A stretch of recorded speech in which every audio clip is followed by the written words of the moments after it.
Selamat malam, salam sejahtera di dalam Tuhan Yesus. Selamat bertemu saudara-saudara dalam renungan malam yang dipandu dari Gereja Toraja Jemaat Satria Kasih Klasis Makassar Timur. Semoga Bapak Ibu dalam keadaan baik dan sehat, semua karena kasih Tuhan. Kalau hari ini, hari Sabtu tanggal 7 November tahun 2020, kasih sayang Tuhan tetap nyata bagi kita. Dan kita akan membaca merenungkan firman-Nya, biar firman ini menjadi kekuatan dalam kita menghadapi kehidupan yang Tuhan nyatakan. Mari saudara-saudara kita menghadap Tuhan dalam doa. Mari berdoa. Bapa, Engkau begitu baik, kasih-Mu tak pernah berkesudahan dalam hidup kami. Kami bersyukur untuk penyertaan-Mu yang tetap indah. Dan kami boleh melewati hari ini semua karena Tuhan bersama dengan kami. Kami rindu membaca firman-Mu. Roh Kudus tolong kami, biar kami dimampukan untuk mengerti dan memahami firman-Mu, sehingga firman-Mu ini menjadi kekuatan dalam hidup kami. Kami telah siap menyambutnya, bersabdalah Tuhan. Di dalam nama Tuhan Yesus kami berdoa.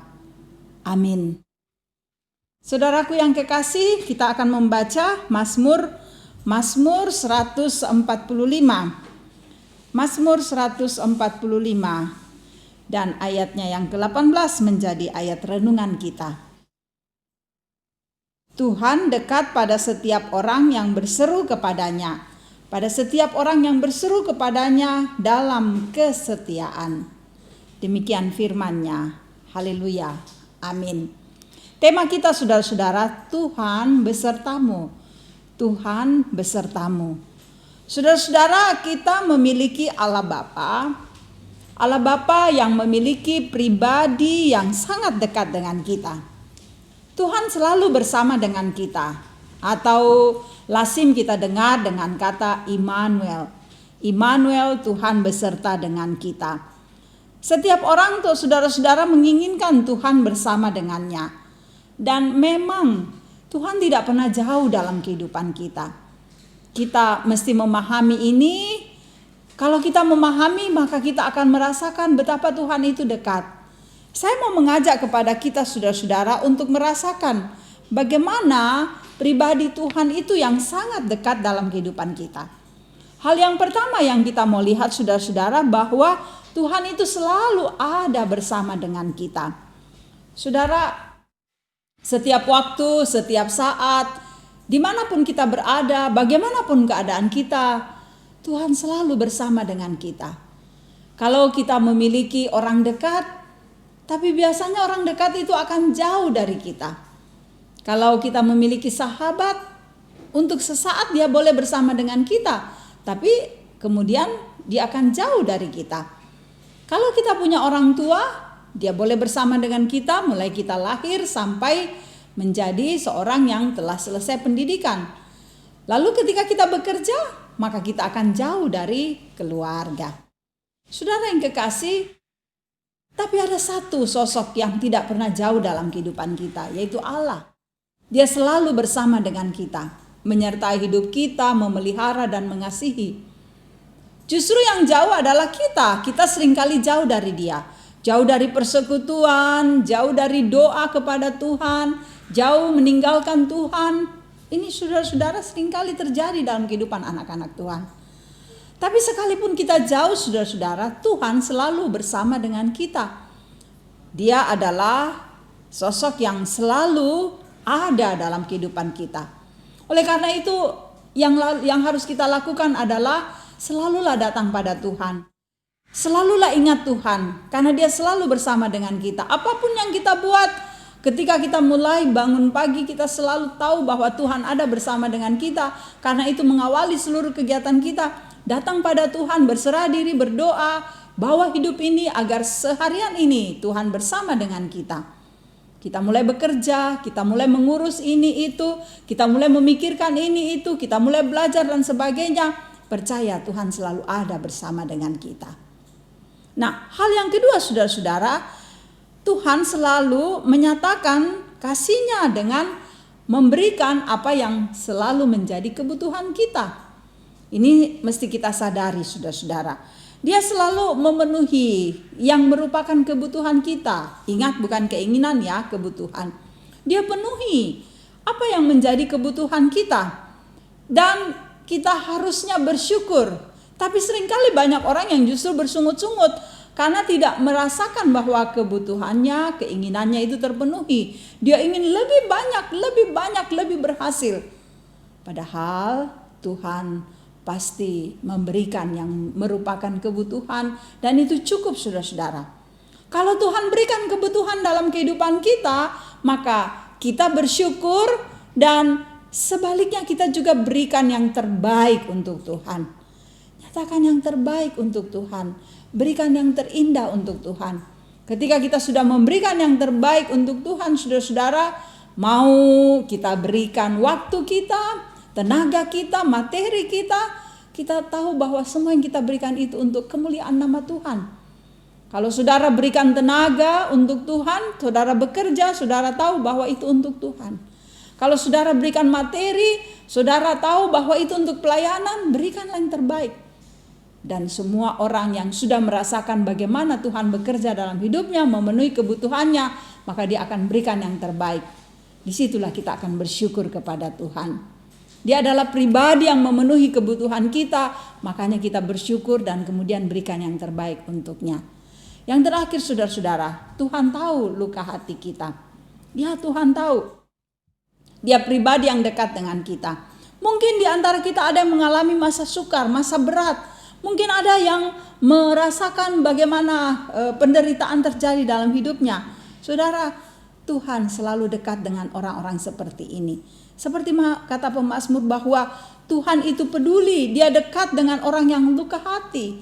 Dia sangat dekat, dia menjadi pribadi yang mengerti. Engkau menangis, dia akan menghapus air matamu. Engkau berkeluh kesah, dia akan ada di situ untuk memberikan ketenangan bagimu. Engkau dalam himpitan, dia ada di situ untuk meringankan beban himpitanmu. Engkau berteriak minta tolong padanya, dia ada di situ mendengar. Tuhan dekat dengan orang-orang yang mengalami kesusahan seperti ini. Sehingga kita tidak bisa lagi mengatakan tidak ada Tuhan, dia tidak bersama denganku. Tidak, dia adalah pribadi yang sangat dekat. Dia selalu besertamu kemanapun engkau berada, dia besertamu, dia ada untukmu. Saudara, ini luar biasa. Kita merasakan bahwa sungguh Tuhan itu dekat, dia mengerti kita, dia peduli, dia care. Dan karena itu jangan pernah ragu lagi. Allah begitu setia, begitu baik. Dia Bapa yang mengasihi kita. Saya mengajak kepada kita untuk memahami ini, mengerti bahwa Sang Immanuel yang menyertai kita, menuntun kita melewati hari-hari kehidupan kita dengan baik, sehingga kita akan tenang menjalaninya. Percayakan hidupmu dituntun oleh Sang Immanuel itu. Tuhan yang menyertai, karena dia ada dimanapun engkau berada. Haleluya, amin. Saudara, kita bersama-sama mengagungkan nama Tuhan. Tiap langkahku dituntun oleh Tuhan.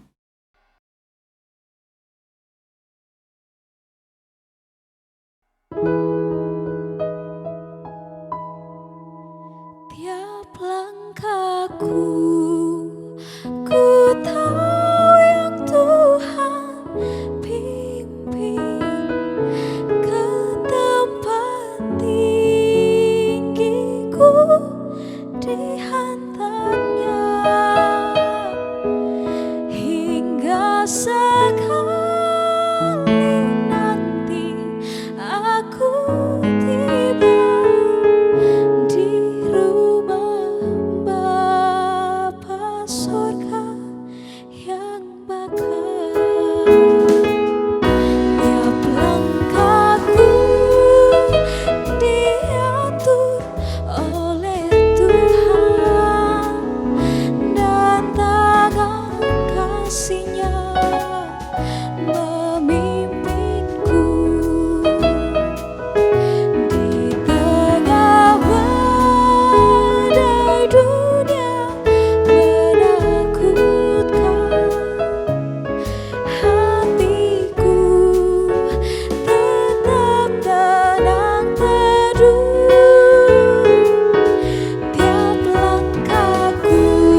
Marilah kita satu dalam doa.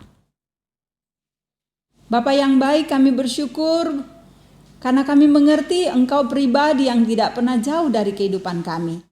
Kami berbahagia karena kami tahu bahwa Engkau menjadi Allah, menjadi pribadi yang selalu memberikan kebutuhan kami. Kami berterima kasih untuk semuanya itu. Bahkan juga kami berbahagia karena Tuhan mengetahui dan mengenal penderitaan luka batin kami, luka hati kami. Tuhan hadir untuk membalutnya. Kiranya firman-Mu yang kami dengarkan menjadi kekuatan bagi kami untuk menjalani kehidupan yang Tuhan berikan. Bapa, kami tahu bahwa Engkau selalu mendengar doa kami. Karena itu hidup kami pertaruhkan dalam kuasa Tuhan. Jaga kami selalu agar kami melewati kehidupan ini dengan baik. Kami juga menyerahkan masa depan kami, anak-anak kami, keluarga kami, Tuhan berkati. Kami juga menyerahkan dalam tangan kasih-Mu kehidupan jemaat-Mu. Biarlah jemaat-Mu terus bertumbuh dalam iman yang kokoh, saling mengasihi satu dengan yang lain. Mereka yang sakit Tuhan sembuhkan, mereka yang berduka Tuhan hiburkan, mereka yang ada masalah Tuhan kuatkan, mereka yang bersukacita Tuhan sempurnakan sukacitanya. Kami serahkan juga pelayanan majelis, biarlah terus melayani dengan penuh sukacita. Kami juga serahkan dalam kasih-Mu bangsa kami, negara kami, pemerintahan kami, Tuhan berkati. Agar kami selalu memperoleh dan merasakan kehadiran Tuhan lewat pemerintah yang memerintah dengan bijaksana. Berikanlah kedamaian bagi dunia ini, agar negara kami, kota kami, di dunia ini sungguh Tuhan, suasana damai, tenang dapat kami rasakan dengan baik. Terima kasih Bapa. Bapa, kami percayakan hidup kami dalam kuasa malam ini. Kami mengenal pribadi yang baik Tuhan yang selalu bersama dengan kami. Dan karena itu kami percaya kami akan tenang melewati malam ini dengan penuh ketenangan, kebahagiaan. Dengarkan doa kami. Ampuni dosa kami. Hanya di dalam nama Tuhan Yesus kami berserah diri dan berdoa pada Bapa di sorga. Haleluya. Amin. Terima kasih saudara-saudara boleh menyaksikan renungan malam ini. Kiranya firman Tuhan yang disampaikan akan menjadi berkat bagi saudara-saudara dimanapun saudara-saudara berada. Teruslah semangat menjalani hidup ini. Yakinlah Tuhan bersamamu dimanapun engkau berada. Haleluya. Salam sehat.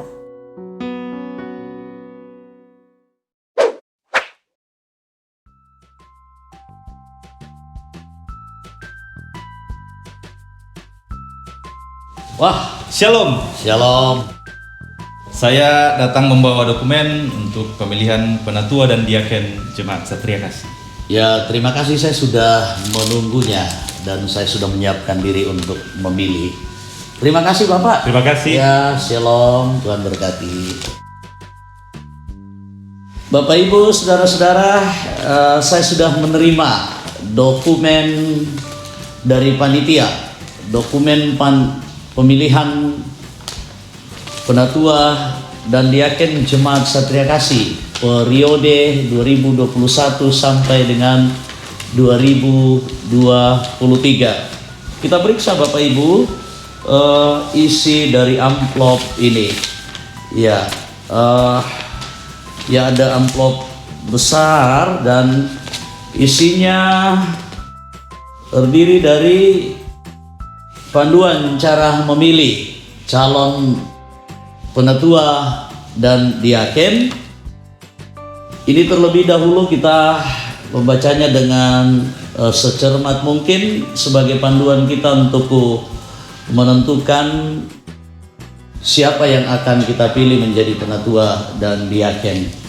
Dan ini pun dokumen penting dari panitia tentang kuota. Berapa kuota penatua dan diaken tiap kelompok yang akan kita pilih. Di situ ada kelompok 1, 2 sampai dengan kelompok 9. Lalu di tangan saya juga ada amplop kecil yang berisi kertas suara.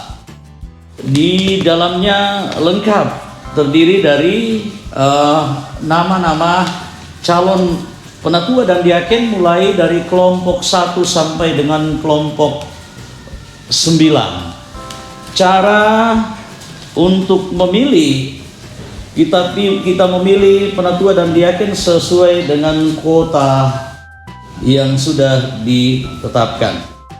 Saya akan memilih mulai dari kelompok di mana saya berdomisili.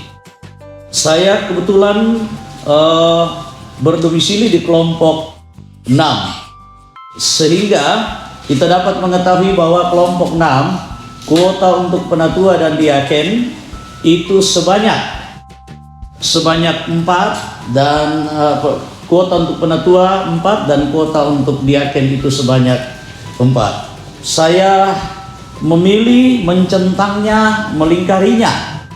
Ya, kita boleh mencentang, kita boleh menyilang nomor dari calon penatua dan diaken. Ya, lalu saya pilih sesuai dengan kuota yang sudah ditetapkan. Saya memilih penatua ada 4 orang dan diaken ada 4 orang. Lalu sesudah itu saya kemudian juga berhak untuk menentukan memilih penatua mulai dari kelompok 1, 2, 3 sampai dengan ke-9, sehingga kewajiban saya juga adalah memilih penatua dan diaken di masing-masing kelompok sesuai dengan jumlah kuota. Di kelompok 1 ada 4 penatua yang saya pilih, di calon diaken ada 4 yang saya pilih. Terus saya melanjutkan di kelompok 2 ada 3 penatua yang saya pilih dan ada 3 diaken yang saya pilih. Kemudian kelompok 3 ada 5 penatua dan 5 diaken yang saya pilih. Dan di kelompok 4 ada 3 penatua dan 3 diaken yang saya pilih. Di kelompok 5 ada 5 penatua dan 5 diaken yang saya pilih.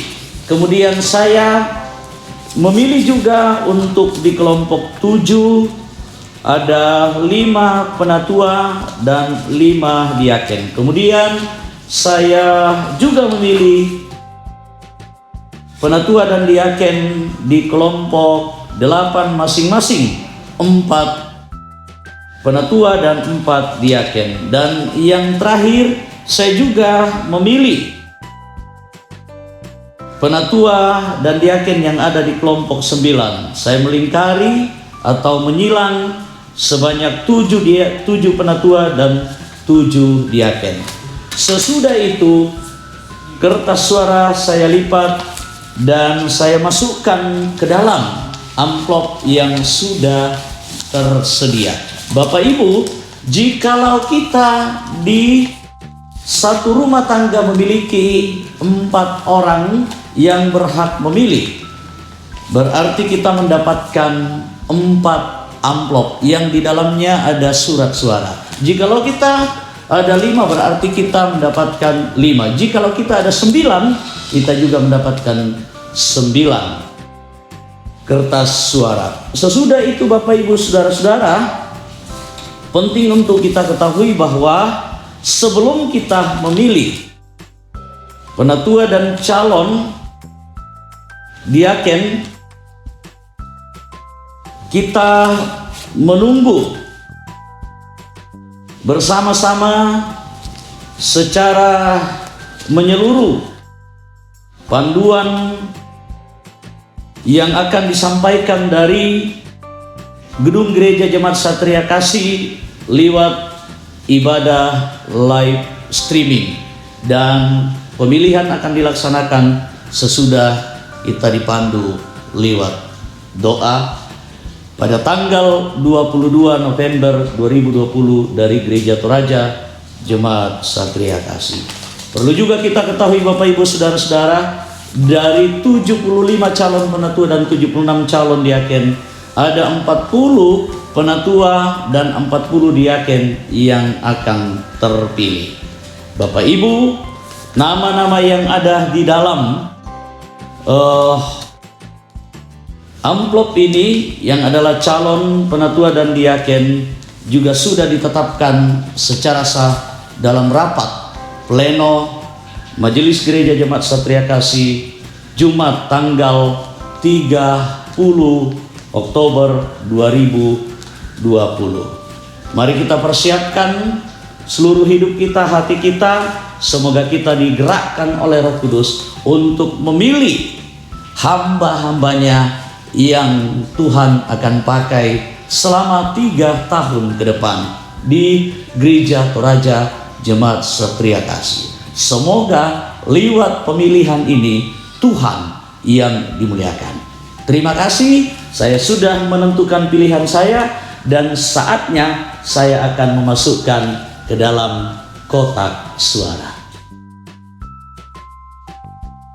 Shalom. Shalom, saya sudah memilih Bapak. Terima kasih. Saya masukkan ke dalam kotak untuk diteruskan ke panitia pemilihan. Terima kasih. Terima kasih. Tuhan memberkati. Bapak Ibu, surat kertas suara yang sudah saya masukkan ke dalam amplop. Jikalau kita juga berkeinginan mengantarkan langsung ke kantor gereja, ke panitia pemilihan penatua dan diaken, juga bisa kita antar langsung kepada panitia. Kita juga bisa memasukkan langsung ke dalam kotak yang sudah disiapkan oleh panitia. Ya, itu Bapak Ibu, saudara-saudara, terima kasih. Semoga apa yang kami sampaikan ini berkenan dan bermanfaat. Terima kasih, Tuhan memberkati.